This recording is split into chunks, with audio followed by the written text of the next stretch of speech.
नमस्कार, स्वागत है आपका आवाज समाचार में। मैं हूं आपके साथ दीपाली नंदा। बुलेटिन में सबसे पहले आपको बताएंगे इस वक्त की बड़ी हेडलाइंस। बाजार की क्लोजिंग को लेकर फैली भारी कंफ्यूजन। क्लोजिंग ऑक्शन सेशन के चलते ट्रेडर्स और ब्रोकर्स परेशान। स्पॉट और फ्यूचर्स के बीच भारी अंतर। आईसीआईसीआई, एक्सिस, ग्रासिम, यूपीएल के कैश और फ्यूचर्स के भाव में भारी गैप। शानदार ग्लोबल संकेतों से बाजार में जोश। निफ्टी, सेंसेक्स बढ़त पर बंद। Mid cap, small cap shares में खरीदारी। आईटी, बैंकिंग, एफएमसीजी शेयर्स में खरीदारी। बिहार के बांकीपुर में जनसुराज के प्रशांत किशोर बीजेपी नीरज सिन्हा से आगे। दतिया में कांग्रेस के घनश्याम सिंह ने बीजेपी उम्मीदवार को हराया। गुजरात के मांजलपुर विधानसभा उपचुनाव में बीजेपी की जीत। लोकसभा और राज्यसभा में आज फिर जमकर हंगामा। दोनों सदनों की कार्यवाही कल तक के लिए स्थगित। हंगामे के बीच सुप्रीम कोर्ट में जजों की संख्या बढ़ाने वाला बिल पास। प्रधानमंत्री के वीडियो ब्लॉक करने के मामले पर संसदीय समिति के सामने पेश हुए मेटा, गूगल, एक्स और स्नैपचैट के प्रतिनिधि। सोशल मीडिया प्लेटफॉर्म की जवाबदेही पर सवाल जवाब। पेपर लीक के खिलाफ विरोध प्रदर्शन में हिस्सा लेने वाले छात्रों को राहत। सुप्रीम कोर्ट ने दिल्ली और राज्य सरकारों को दिए एफआईआर वापस लेने के निर्देश। अगली सुनवाई में एसआईटी के मुद्दे पर होगा विचार। महिला पहलवानों के यौन शोषण मामले में पूर्व सांसद बृजभूषण शरण सिंह बरी। राउज एवेन्यू कोर्ट ने सुनाया फैसला। बृजभूषण बोले, झूठे आरोपों में फंसाए गए लोगों के लिए मेरा केस बनेगा उदाहरण।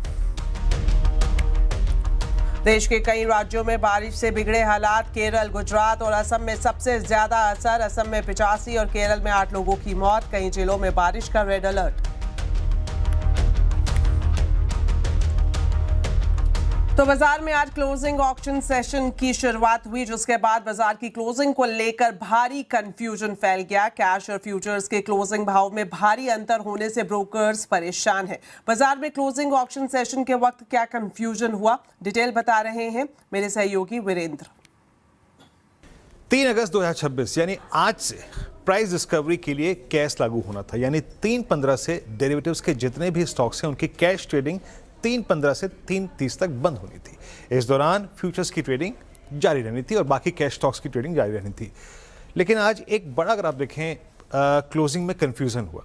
जैसे ही 3/30 के बाद फ्यूचर्स के प्राइस आए, फ्यूचर्स के प्राइस बिल्कुल ठीक थे, बिल्कुल क्योंकि ट्रेडिंग नॉर्मल थी। लेकिन जब स्पॉट का प्राइस आया हमारे पास तो उसमें एक डिजास्ट्रस, अगर आप देखें, चेंज था। निफ्टी स्पॉट करीब 24,774 पे चला गया। यानी कल वो फ्यूचर्स जो कि करीब 60 पॉइंट के प्रीमियम पे थे, एक आज सब्सटेंशियल डिस्काउंट पे आ गया।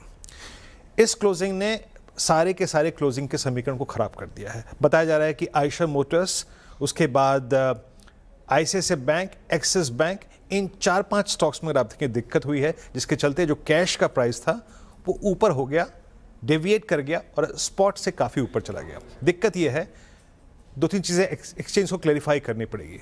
अब फाइनली अगर हमें इस एरर को दूर करना है तो हम कौन से प्राइस पे लौट के वापस जाएंगे। और एक और चीज़ याद रखिएगा, कल वीकली कॉन्ट्रैक्ट की एक्सपायरी है। ऑप्शन प्रीमियम्स जो होते हैं वो तय होते हैं स्पॉट के प्राइस के मुताबिक।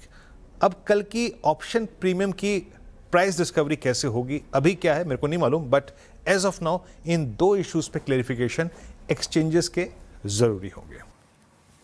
चलिए बढ़ते आगे और बात करते हैं 3 राज्यों के विधानसभा सीटों पर उपचुनाव की जो गिनती चल रही है उसमें आपको बता दूं कि बीजेपी को एक सीट का नुकसान हो सकता है। मतगणना के रुझानों के मुताबिक पटना में बीजेपी अध्यक्ष नितिन नबीन की पारंपरिक सीट बांकीपुर उनके हाथ से निकल सकती है।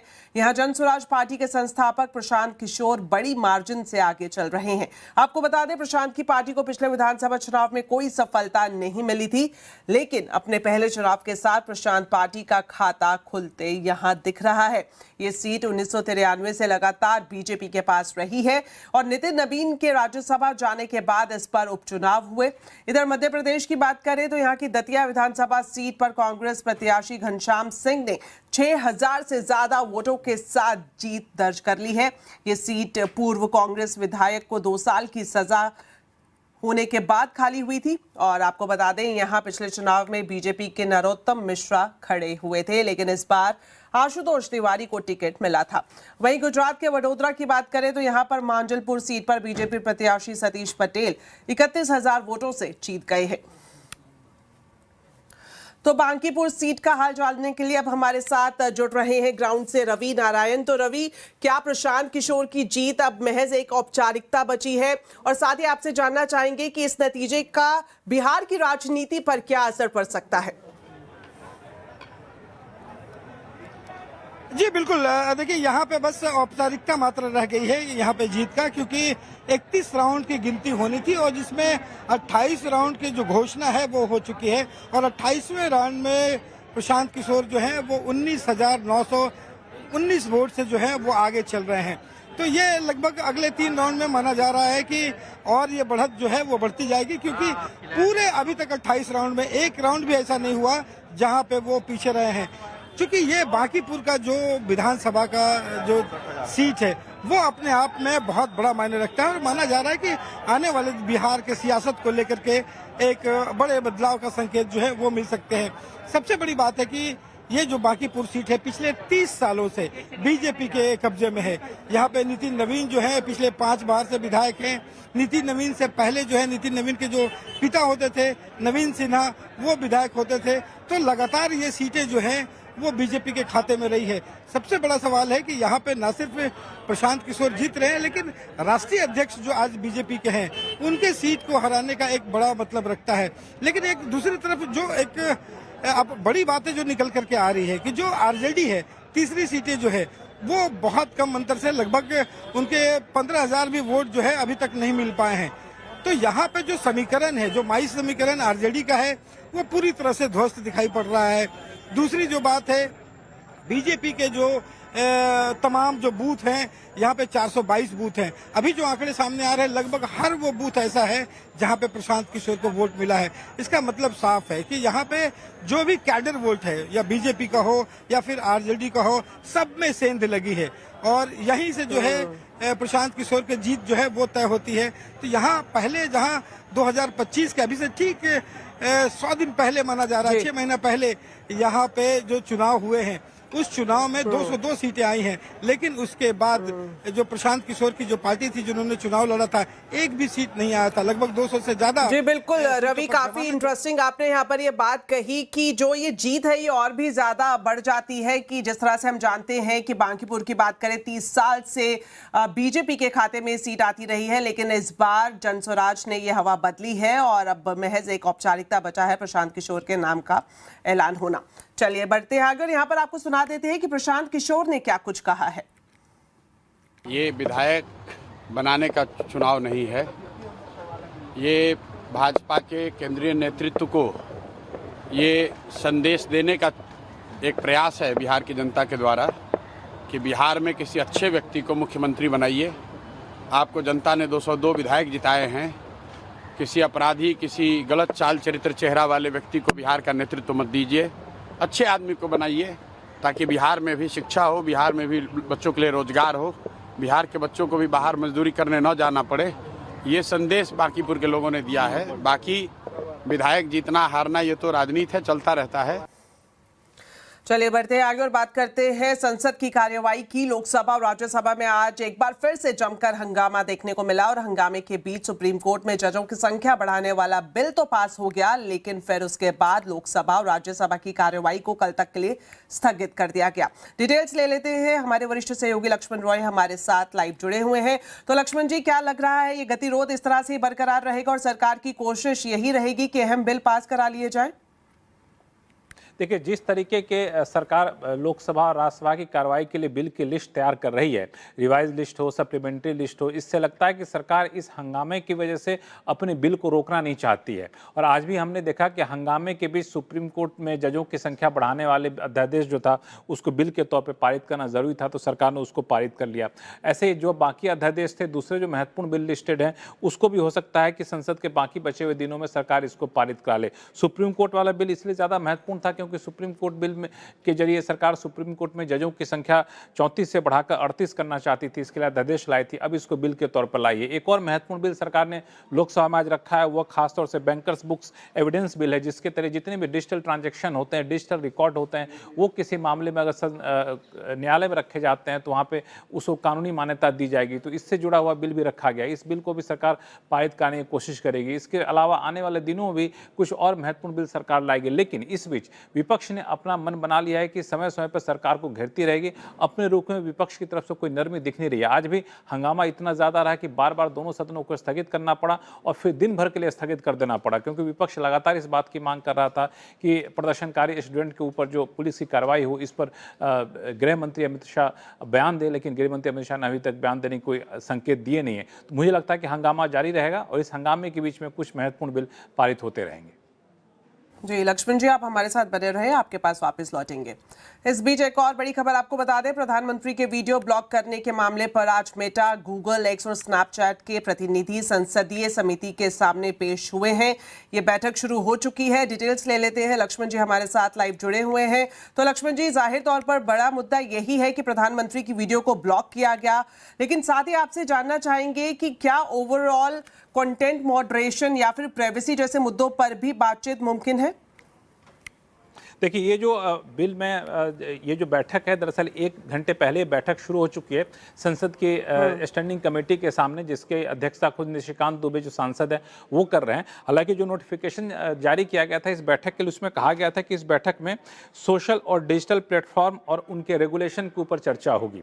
तो ये तो एक मोटी सब्जेक्ट लाइन था। लेकिन इस बैठक की अहमियत इसलिए ज़्यादा हो गई थी क्योंकि बैठक ऐसे समय बुलाई गई थी जब प्रधानमंत्री ने प्रदर्शन के दौरान छात्रों को संबोधित करते हुए वीडियो जारी किया था। कुछ देर बाद वीडियो दिख नहीं रहा था, वीडियो ब्लॉक कर दिया गया था। तो उसके बाद काफ़ी ज़्यादा सरकार नाराज हुई थी। सोशल मीडिया प्लेटफॉर्म के प्रतिनिधियों को सरकार ने जवाब तलब किया था। उसके बाद उन्होंने माफ़ी मांगी थी और विशेष अकाउंट के लिए विशेष निगरानी की व्यवस्था करने की बात कही थी। लेकिन बात यहीं तक रुकी नहीं। अब संसद की स्टैंडिंग कमेटी ने बैठक बुलाई, उसमें ये सब्जेक्ट के तहत सारे सोशल मीडिया के जो भी दिग्गज हैं उनको यहाँ पर बुलाया गया और उनको बुला करके मोटे तौर पर 2-3 चीज़ें महत्वपूर्ण है जिस पर बातचीत की जा रही है। एक तो पहला ये किया जा रहा है कि ये जैसे प्रधानमंत्री के वीडियो को ब्लॉक किया गया, ऐसी घटना दोबारा ना हो, इसके लिए क्या इंतजाम आप कर रहे हैं और अभी आपके पास किसी वीडियो को ब्लॉक करने के मौजूदा व्यवस्था क्या है, इस पर चर्चा होगी। इसको लेकर जो अब तक मेटा, गूगल, एक्स, स्नैपचैट के प्रतिनिधि यहाँ बैठक में पहुंच चुके थे। और इन सब के अलावा एक चीज़ और बात की जाएगी, प्राइवेसी और डिजिटल सुरक्षा पर कंपनियों से पूछा जाएगा कि प्राइवेसी को लेकर आप क्या कर रहे हैं, डिजिटल सुरक्षा को लेकर के आप क्या कर रहे हैं। इन सब के अलावा आपके ऊपर क्या जवाबदेही बनती है एक सोशल मीडिया प्लेटफॉर्म होने के नाते, इस पर भी सवाल जवाब किया जाएगा। और हो सकता है कि इस बैठक में कुछ निर्देश भी जारी किए जाएं और निर्देश नहीं भी जारी किए जाते हैं तो सांसदों की तरफ से जो बातें कही जाती हैं वो एक तरीके से एक संदेश होता है कंपनियों के लिए कि आगे चल के आपको उस तरफ कदम बढ़ाने हैं। जी बहुत बहुत शुक्रिया लक्ष्मण जी दोनों खबरों पर जानकारी देने के लिए। बढ़ते आगे और आपको बता दें, नीट पेपर लीक के खिलाफ प्रदर्शन में हिस्सा लेने वाले छात्रों को राहत मिली है। सुप्रीम कोर्ट ने दिल्ली और राज्य सरकारों को केस वापस लेने के निर्देश दिए हैं। क्या कुछ कहा है सुप्रीम कोर्ट ने, बता रहे हैं संवाददाता असीम मनचंदा। नीट पेपर लीक मामले में छात्रों के प्रदर्शन के दौरान काफ़ी हिंसा देखने को मिली थी। उसके बाद पुलिस ने इस मामले में कई सारी एफआईआर भी दर्ज की थी। उसके बाद सरकार और छात्रों के बीच में समझौता होने के बाद सरकार ने साफ कर दिया था कि इस मामले में जो भी एफआईआर है वो वापस ली जाएंगी। इस मामले में सुप्रीम कोर्ट में भी याचिका दायर की गई थी। आज उन याचिकाओं के ऊपर सुप्रीम कोर्ट में सुनवाई हुई।